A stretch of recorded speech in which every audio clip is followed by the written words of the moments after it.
نبی کریم صلی اللہ علیہ وآلہ وسلم نے ارشاد فرمایا کہ تمام مسلمان آپس میں بائی بائی ہیں۔ ایک مسلمان دوسرے مسلمان پر کبھی ظلم نہیں کرتا اور نہ اس پر ظلم ہونے دیتا، اس کو کبھی بھی تنہا نہیں چھوڑتا۔ آپ صلی اللہ علیہ وآلہ وسلم نے ارشاد فرمایا کہ تمام مسلمان ایک جسم کی مانند ہیں، اگر جسم کے ایک حصے میں تکلیف ہو تو پورا جسم اس کی تکلیف کو محسوس کرتا ہے۔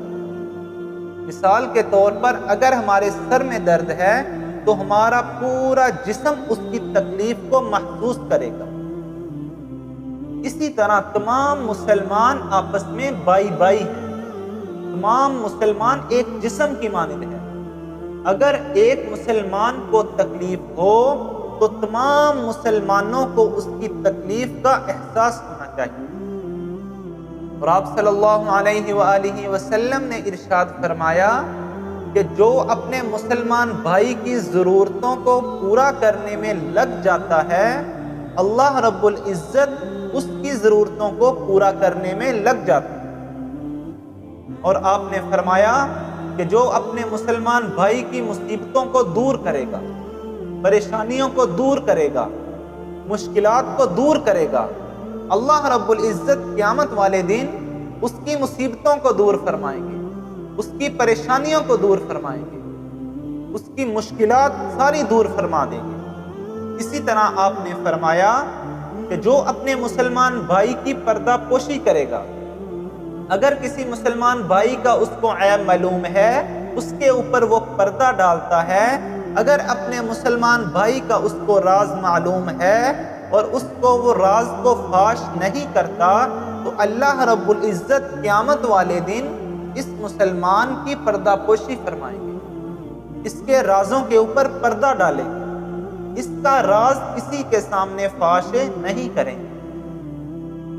اس لیے اگر کسی مسلمان بھائی کا راز آپ کو معلوم ہے تو اس کو کسی کے سامنے ظاہر مت کریں۔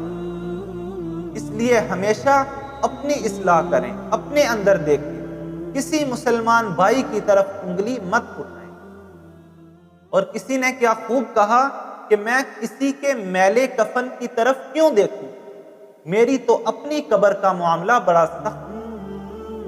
اس لیے ہمیشہ اپنے مسلمان بھائی کی فکر کریں۔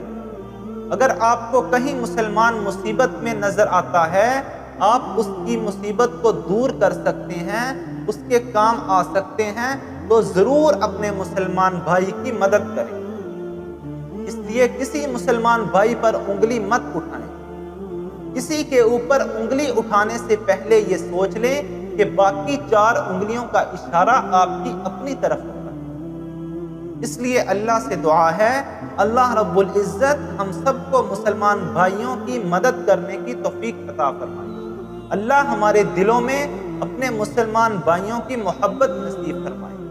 اللہ ہم سب کو عمل کرنے کی توفیق عطا فرمائے۔